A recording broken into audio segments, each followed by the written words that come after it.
Hi, welcome to Centerville Reports Today. I'm Maureen Russell Hodson. January 1st, 2016, our new mayor took office, and I am delighted that he is here today to tell us more about himself. Although, Brooks Compton, nice to see you. You've been around for quite a while, but for a lot of folks, this is your first time as mayor, so we're going to kind of go through a little bit about your background and have you tell us some of your history. Well, thanks, Maureen, and I appreciate the opportunity to be here today. So yeah, we're looking forward to working with you as mayor. Now, you've been deputy mayor before, you've been on council, but this is a little bit of a different step, right? Yes, it is. I served as deputy mayor for 6 years with Shirley Hines when she was mayor in the 80s and 90s, and then had the opportunity to serve as deputy mayor for 4 years with Mayor Kingseed. So I've had a chance to be the deputy mayor and fill in when the opportunity presented itself or when either Shirley or Mark needed me to do so.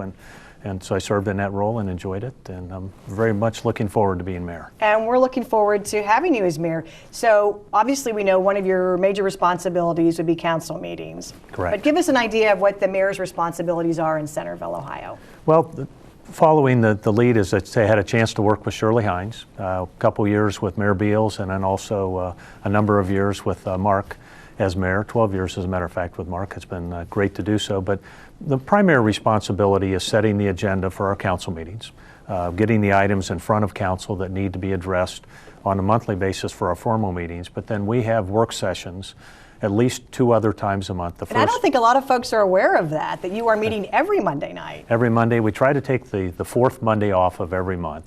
But we will meet the first and second Mondays of each month where we'll have a work session.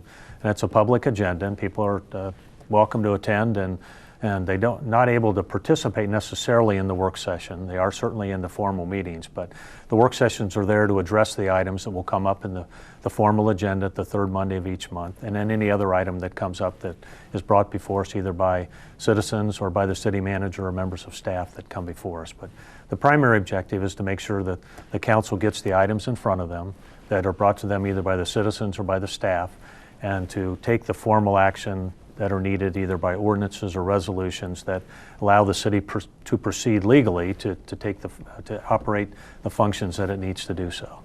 But the number of other obligations or opportunities really from the mayor's perspective, certainly not obligations because they're all fun, is that we have a number of ribbon cuttings.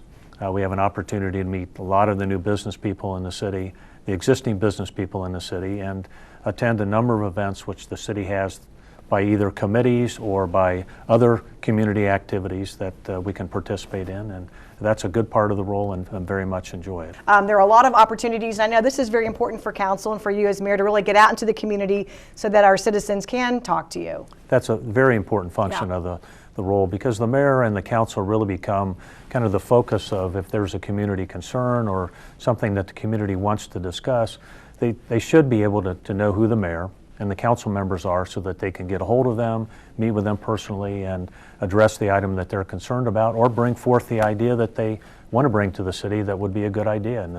And the council and the mayor in the past, and certainly I know we continue to do that with our current council, is if you have ideas that you want to bring to the city, then please do. Make sure that they'll have an opportunity to get it to either a council member or the mayor, and we'll certainly bring it to council's attention, discuss it with staff, and we welcome that opportunity to do so. And we do like to know in advance, though, if somebody wanted to come in. So if you want to call, you can call the city at 433-7151. You can also get on our website, which is centervilleohio.gov.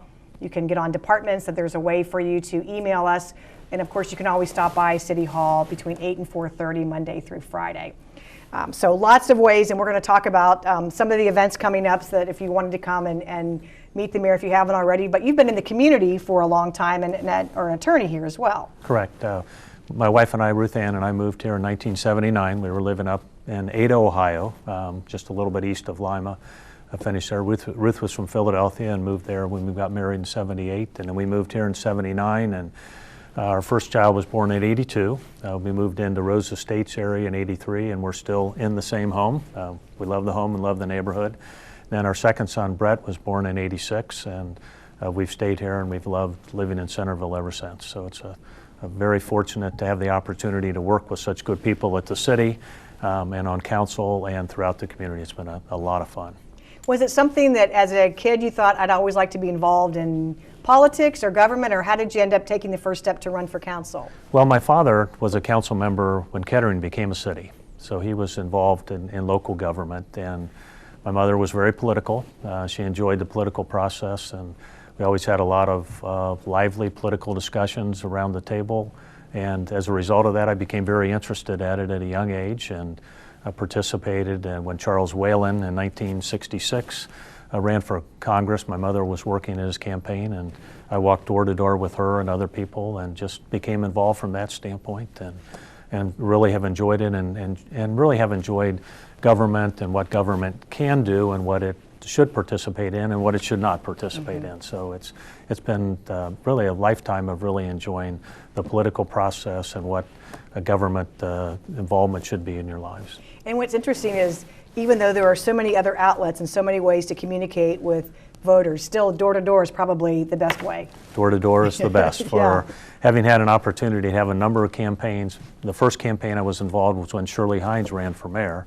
I was on the ballot that year, so Shirley and I bumped into it. Shirley was the master at door-to-door campaigning, so I've had an opportunity to run into her many times during those campaigns, and so yes, it's really an opportunity to, one, you really reacquaint yourself with the community when you're going door-to-door, but as a general rule, people are receptive to you being there, and if they have a concern, they'll tell you. But overall, I've had very, very minimal number of complaints when walking about the city. Most people are very complimentary to the city staff and the employees, and they know they do a good job. And as I've said before, the city staff, you become very appreciative of that when you're out campaigning, because they're essentially campaigning in advance for you. That people really appreciate what the employees of the city do and what a good job they do. They make our job much easier. Yeah, and our citizens, they really do love Centerville. They do. They love the environment. Yes.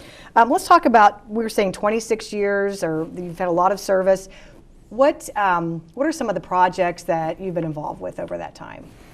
Well, as people know, Shirley Hines and Sally and Mark were very active in bringing things to council's attention, and one of the big projects that we first worked on as a council was Benham's Grove. Shirley and Sally worked very hard on that, as the rest of the council. That was how that came to pass. It was initially proposed as kind of a very small strip shopping center, and it was, as everyone knows, it was just a diamond in the rough in the middle of town, and the council could not envision that as being just strictly just a small shopping center. So with the Gerber House there on the property, Shirley and Sally both worked very hard to bring council along, and we were very all of us were supportive of the project. And as you know, Benham's Grove has been absolutely a great social venue for the city.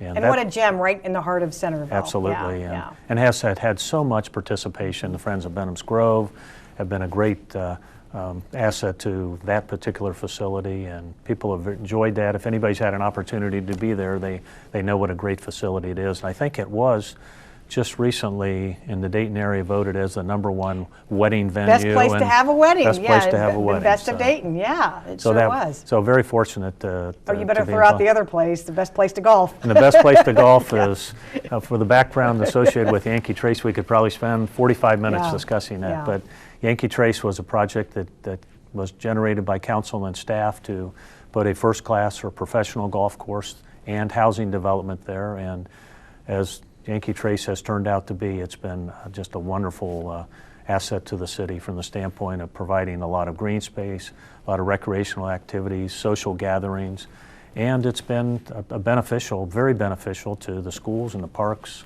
libraries, and other other taxing entities within the city, because it generates a lot of taxes for the benefits of those other entities around here. But that was a project that there isn't a time, I don't think, that any of us go by that project that first, we can't believe it got done, and secondly, we can't believe it's turned out to be as successful as it is. And as people have said many years, Yankee Trace is the house that Shirley built, and that's absolutely true. She convinced us all to go along. We had a great council at that time, and to be honest, Greg Horn came in at a terrific time and worked extremely well with council to get that project completed.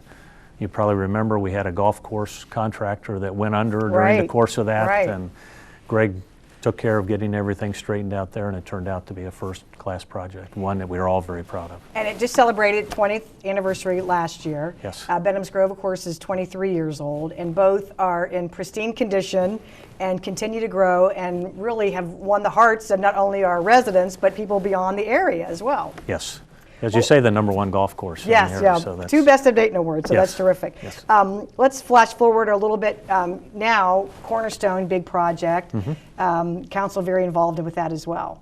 Yes, that's been, you know, that's a couple hundred acres plus, and there's, right now we have Costco started it off, Cabela's is going to be completed, Bagger Days is there now, Cheddar's is coming, and there's the village concept within the Cornerstone where there'll be some restaurants and social activities there mixed in with some stores and a venue that will have the opportunity to have some concerts and things like small gatherings in there. And so we're very pleased with that project. That's the northern part of it, and that's the part on the north of Feedwire, what would be, I guess, the northeast corner of Feedwire in Wilmington. You see a lot of traffic activity there, a lot of road improvements there. And then the southern part of that is behind what had been Cub Foods, and is fairly close to the Five Seasons Country Club there. That's more of an office type of development. That's of the southern part of Cornerstone. So that's also a significant, will be significant contribution to the city. So we have issues with that. As you know, we're dealing with the fire and EMS issue with Sugar Creek Township at this point, and ultimately that issue will be resolved one way or the other, but we feel very comfortable with how that project is proceeding, working very hard. Staff is working very hard with Ober Development Company or Cornerstone Development to bring a first-class development there, and we're pleased with that. That's going to be on board for years to come, but it's going to be a huge asset for the city of Centerville. And you can check progress by checking our website, which is centervilleohio.gov, and we'll always keep you up to date. You're also welcome to come to council meetings or a variety of ways. One other thing, real quickly here, boy, our time is going, but you're going to offer, you'll be in the office once a week. You'll have office hours, so if somebody wanted to come by, Yes. they should call. Yes, thanks for bringing that up. I will have office hours every Thursday from about 8:30 in the morning till 12 o'clock, and it would be a good idea if you do want to come in and have an opportunity to talk with me or to bring an item to my attention or concern or suggestion, and you are not able to get a hold of me, then call the clerk of council, and she will be aware that you're coming in, so that the staff that meets you at the reception desk will know and be able to get a hold of me that you're there. But if you would like to have an opportunity to come in, make sure that you give me a call or send me an email. All our email addresses are going to be on the town crier and on the website, and be happy to meet with you and discuss anything that you'd like to talk about. And I just wanted to review a couple of things because you will come back as a guest. We'll have more time for Let's Talk, which is our 30-minute program in March that we can talk maybe about challenges and things that we're looking, maybe goals that council will be setting. But just to give a couple of other ways that you can talk with council, of course, on March 9th is the business breakfast. Correct. That you'll be hosting. Yes, and that'll be at Yankee Trace. And that's all Centerville businesses will be invited to that. And then we have the 5th of our 6 neighborhood meetings, and this actually includes your own neighborhood, so we hope your neighbors come out. That'll be on March 14th, and that's for residents south of West Franklin Street and west of Main Street. And it's the Concept West, Hunters Glen, Revere Village, Center Villa, Rose Estates, and Yankee Trace. And then finally, Say to the City, which will be on March 21st at 6:30. Right. That's basically kind of a review of how the year went last year, plus looking forward to this year. So it's an opportunity to talk a little bit about what direction the council will take and the staff will take in the year to come. And the doors are always open for folks to come in, ask questions. Yes. We certainly, you all like to hear opinions and we how do. people feel about things. So that's a great right that we have as citizens, and I'm glad that people take advantage of that as well. And I know you all want to hear it. Yes. And we have a little opportunity in our formal meetings. There's a citizens' comments section in our formal meeting. If you are unable to make it other times, then feel free to stop by our formal meeting, which is always the third Monday of every month. And we'd love to hear from you. And at all times, we'd like to hear from the citizens. All right. Thank you for your time. Maureen, thank you for having me. Thanks for watching.